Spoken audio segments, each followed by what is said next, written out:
चतुर व्यापारी की भूल। बहुत समय पहले की बात है। उत्तराखंड के एक छोटे से कस्बे में रघुवीर नाम का एक व्यापारी रहता था। वह बहुत चतुर और चालाक माना जाता था। उसके पास व्यापार की गहरी समझ थी और अपने मुनाफे के लिए वह अक्सर छोटे दुकानदारों को अनदेखा कर दिया करता। धीरे धीरे उसका अहंकार इतना बढ़ गया कि वह खुद को सबसे होशियार और दूसरों को मूर्ख समझने लगा। एक दिन उसके गांव में एक नया व्यापारी आया, हरिनाथ, जो दिखने में साधारण, बातों में सीधा सादा लगता था। उसने गांव के बाहर एक छोटी सी दुकान खोली और स्थानीय लोगों से मेलजोल बढ़ाने लगा। वह हर किसी से शालीनता से बात करता और जरूरतमंदों को उधार भी दे देता। रघुवीर ने जब यह सब देखा तो हंसते हुए कहा, यह आदमी ज्यादा दिन नहीं टिकेगा। लोगों को इतना भरोसा देकर व्यापार नहीं चलता। रघुवीर ने अपने नौकर से कहा, हरिनाथ को देखो, भोला बनकर सबको उधार दे रहा है।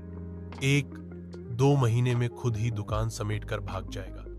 लेकिन कुछ ही महीनों में हरिनाथ की दुकान पर लोगों की भीड़ लगने लगी। उसकी ईमानदारी, विनम्रता और समझदारी ने लोगों का दिल जीत लिया। इधर रघुवीर अब परेशान रहने लगा। उसे समझ नहीं आया कि वह जो सालों से गांव में व्यापार कर रहा है, वही अब लोगों की पहली पसंद क्यों नहीं रहा। उसने सोचा, हरिनाथ को सबक सिखाना जरूरी है। उसने एक योजना बनाई।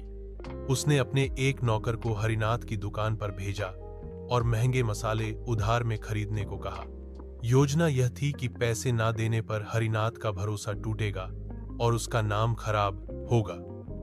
लेकिन हरिनाथ ने मुस्कुराते हुए कहा, कोई बात नहीं, आप अगले हफ्ते दे दीजिए। और उसने उधारी में सामान दे दिया। हफ्ता बीत गया, फिर दूसरा हफ्ता भी। हरिनाथ ने एक बार भी पैसे मांगने की जहमत नहीं की। तीसरे हफ्ते रघुवीर खुद उसकी दुकान पर गया ताकि उसे नीचा दिखा सके। तो हरिनाथ जी, रघुवीर ने व्यंग्य में कहा, लोगों पर इतना भरोसा रखोगे तो दुकान कब तक चलेगी? हरिनाथ मुस्कुराया, भरोसे से ही तो चल रही है रघुवीर जी।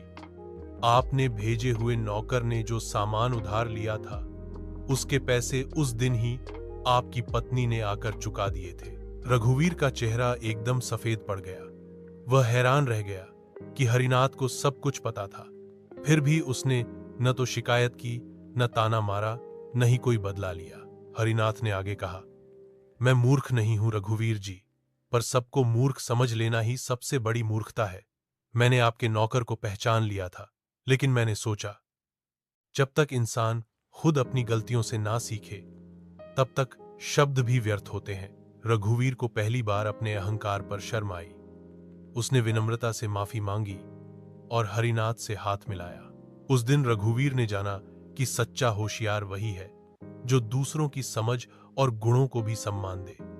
दूसरों को नीचा दिखाकर या मूर्ख समझकर कोई भी व्यक्ति सच्चे अर्थों में बुद्धिमान नहीं बन सकता।